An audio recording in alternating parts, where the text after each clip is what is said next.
Nagiging armas na pagprotekta sa kanilang mga interes. Ngunit hindi rin doon nagtatapos ang makarahasan ng Estado, mga kasama. 1,000 katutubo na po ang nakakulong. At hanggang ngayon ay nakakulong pa rin si Rocky Torres at Tandoy Avellaneda. 7 taon na nakakulong, 7 taon ng kanilang buhay na hindi na maibabalik ng Estado. At mas masahol pa ay ang mga kinitil na ng buhay ng mga pasismo.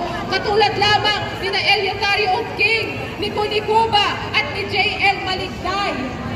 Ang aming galit, ang aming lakas, mga kasama, kaya kasama ng pagkukuntina ay pagpugayan din po natin ang mga malakasang protestang masa laban sa Pandarambong. Pagpugayan po natin ang mga mamamayan ng Dupax del Norte sa kanilang laban sa Wagar Corporation. Pagpugayan natin ang mga mangyan sa kanilang laban sa Peaceland Corporation. Pagpugayan ang mga magahan Bukidnon sa pagtutol sa land grabbing ng plantasyon. At pagpugayan natin ang mga pambansang minorya na tuloy-tuloy lumalaban sa Pandarambong sa kanilang lupain. Sila po ang nasa unahan ng laban para sa lupa at buhay. Alalahanin natin, mga kasama, na laging makatarungan ang ating paglaban. Lupang ninuno! Depensahan! Depensahan! Ipaglaban! Depensahan! Depensahan! Ipaglaban! Lupang ninuno! Lupang ninuno! Depensahan! Depensahan! Ipaglaban! Depensahan! Depensahan! Ipaglaban! Lupang ninuno! Muli, maraming salamat po kina Jonathan Doroha mula sa Kasama Timog Katagalugan at kay Punaay Claver ng Katribu. Ngayon naman, pakinggan natin si Ronel Arambulo, ang ikalawang tagapagulo ng pambansang lakas ng pambansang mawawalakaya, at si Clarice Palce, na Secretary General ng Gabriela. Aparte! Babae! Palaban! Militante! Isang maalam at mapagpalayang buwan ng mga magsasaka, buwan ng mga tagapaglikha ng pagkain ng ating bansa, ang ipinapaabot ng mga mangingisda sa ilalim ng pambansang lakas ng Kibusang Mawalakay ng Pilipinas o Pangmalakaya Pilipinas.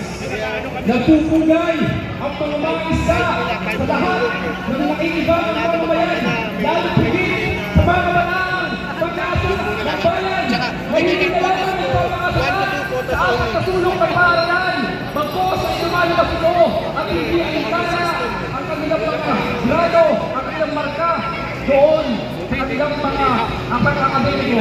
Bagkos, pinili na magbarka sa kasaysayan na nagresulta sa 5,000 mga kabataan lumabas noong October 17 upang silin ang mga kurakot, ang mga ilisano, ang imperialista, pangunahin si Bongbong Marcos.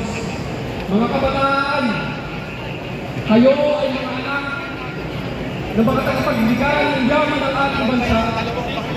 Subalit hindi lamang kayo anak ng mga tagapagbigay ng yaman ng ating bansa. Higit sa lahat, mga anak kayo ng bayan. At ang responsable ng anak ng bayan ay hindi papayag na pinahihirapan ang kanyang ina, ang inang bayan. At dahil kayo ay mga responsable ng anak ng bayan, yan ang dahilan kung bakit nakabito kayo ng mga kabataan, mga anak ng bayan, upang susuporta sa laban ng mga magsasaka, sa laban ng mga mangisda, sa mga iba't ibang sektor ng ating bitunan at isinasuli ang kanilang pamilya. Taon-taon, ginugulit na natin ang buwan ng mga nakapagpagaan at kaya ng ating bansa. Subalit taon-taon, napansin-pansin, patuloy na lumubog sa kulong ng kahirapan ang mga mangisda dahil sa matinding korupsyon na nagaganap dito sa ating bansa. Korupsyon sa pagwasak sa aming kabuhayan. Korupsyon sa pag-alis na karapatan ng mga mangisda na pakinabangan ng kabuhayan. Ang isa, ang iso ng 15th anniversary ng Pagwater na pinapasok ng anniversary ng Talakaya kaya ayunan ng gobyerno ng Bongbong Marcos. Ang sa aming mga mangisda, pinisip ng mga kailangan. Pero ang sa mga sa kanilang mga pero pinapasok ang nila at inaagawan ng kabuhayan ng mga mangisda.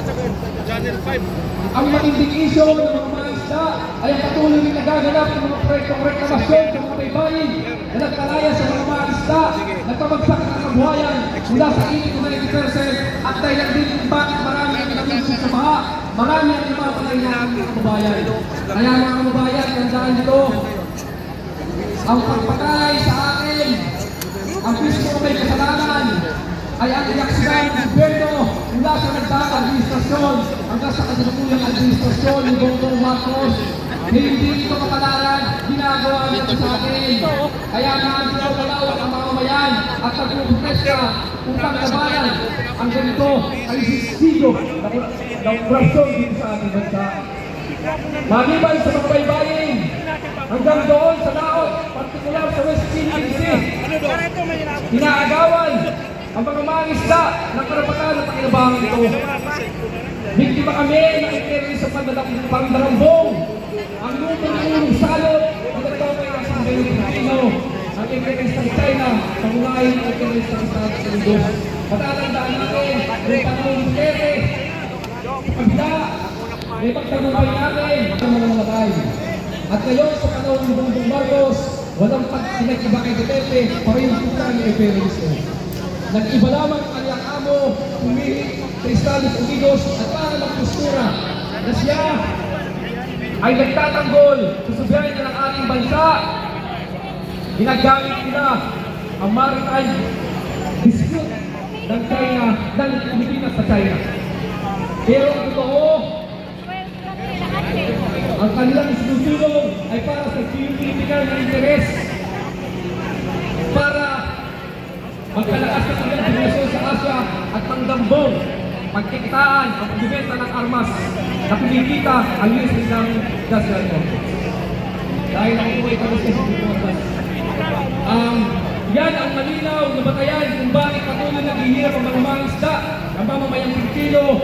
Walang iba na nagpapahirap sa atin, walang iba na ugat na para ilehistro ang ating nagkakaisang panawagan para sa tunay na reforma sa lupa, pagkain para sa lahat, hustisya sa lahat ng pinaslang ng pasistang estado, kasarinlan mula sa pandarambong at pagpapasok ng mga imperialista at pagwawahas sa korupsyon ng gobyerno ng Amerika at ng gobyerno ni Marcos Jr. Mga kasama, sa ilalim ni Bongbong Marcos Jr., todong pinatupad ang mga niliberal na patakaran sa ekonomiya, lalong-lalo na po ang liberalisasyon sa agrikultura.